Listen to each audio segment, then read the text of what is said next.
Herve, welcome to hashtag World Food Day. Very important day, huh? Very important, Herve, and you know how important it is. So tell us, please, about yourself and your journey. About myself. First, I'm a chemist. Indeed, a physical chemist, but chemistry is wonderful. Now, I'm upset because I'm not sure that the public knows enough about chemistry. And indeed, it's important for making food, because when you cook food, for example, imagine that you have a piece of meat you eat in your frying pan and it turns brown. So there is a molecular transformation. And what I'm saying for decades is that if you understand that, you can cook better, which means that you can eat better. So this is trivial, but there are many other examples. For example, some countries are starving in spite of the fact they have plants around. And a plant tissue is mostly water, polysaccharides, and for some plants, they contain also some proteins, which are nutriments. So when you are starving and you have plants, it's a question of knowledge. It's not a question of food in a way. You could extract all the nutrients, the important compounds from the plant tissue. And the study of the phenomena occurring during culinary transformation has been called molecular and physical gastronomy. So it's a scientific activity. It is chemistry and physics, let's say. And this knowledge is important because it leads us to a new dimension about food. So we don't think about food the same way if we have the knowledge of chemistry or not. So this is very important. And this is what I discovered with my old friend Nicolas Curti for me, it was 1980, the 23rd of March, 1980. I was cooking and suddenly I discovered that the old way, the traditional way of cooking is very bad. It's bad from the energy point of view. It's bad from the sustainability point of view. It's bad in many regards. And we can cook differently, which means that we can eat differently. So it was a development of molecular gastronomy. And since 1994 now, I have a new idea, which is we can make food using pure compounds. Pure compounds are, for example, water. This is a pure compound. Or oil, they are triglycerides. Or proteins, you see, these are proteins. 2016 was the International Year of Pulses. And why? Because pulses produce protein. And you know, the human body is made of 70% water, 27 proteins, and 10% fat, depending on the weight of people. So you see, these three ingredients, these three compounds are very important, but now we know that we could design a new dish using these compounds and other. And then we make synthetic food, what I call node by node cooking. Absolutely incredible. So this is the sort of the revelation that you've made through your career. So, I mean, how realistic, how real is it for us to be able to create the food that you've just described? Is that a real option for us? Yeah, it's very easy. Now we are organizing the 13th international contest for node by node cooking. There are students participating every year. They make wonderful dishes. The jury are chefs, but the students are participating. The youngest competitor was 12 years old, you see. So this kind of cooking is not a question of ingredients or toxicity, or it's only a question of, are we able to think, are we able to admit it? And this is very important because, as I told you, 2016 was the World Pulses Year, because pulses are important, because when you have pulses, first they are plants, then you can extract from pulses the starch. The starch means flour, let's say. Then you can extract the protein.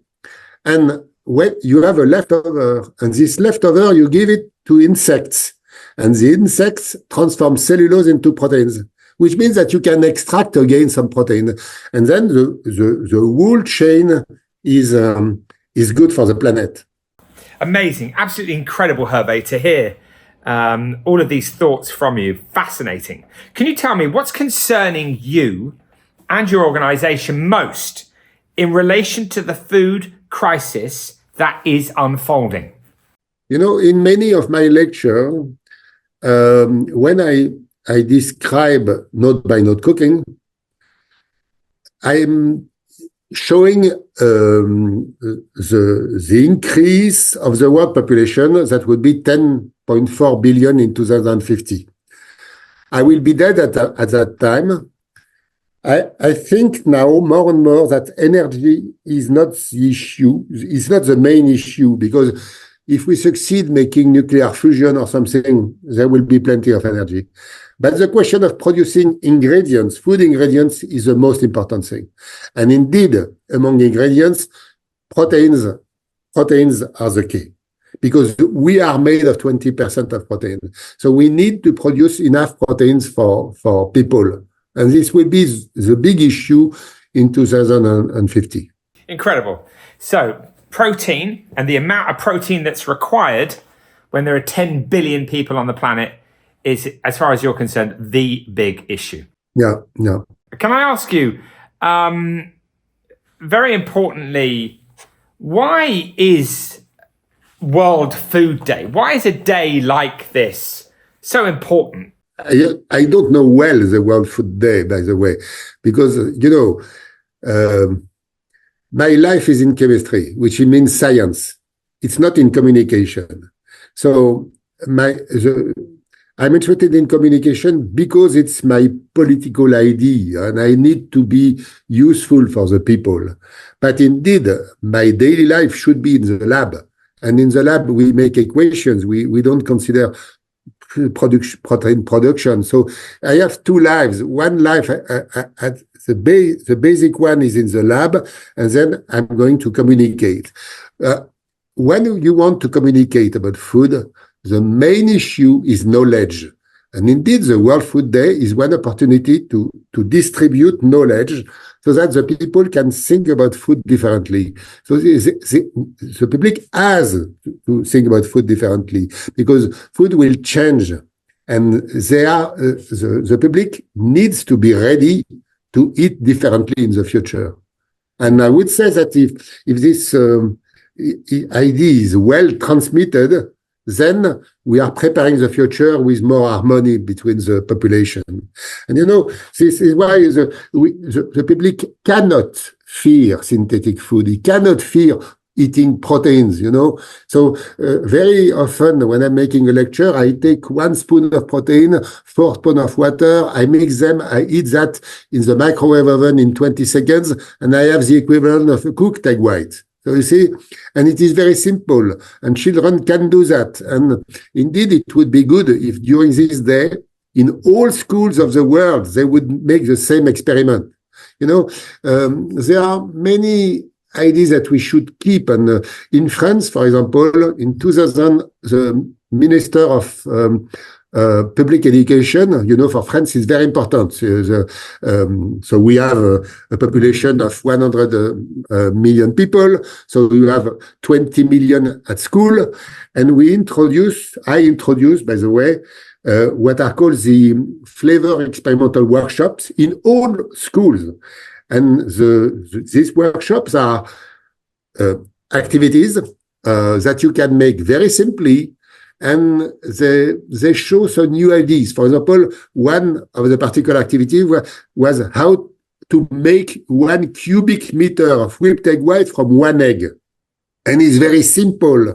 And when you do that, you learn that you don't need 10 eggs to make a chocolate mousse for 10 people.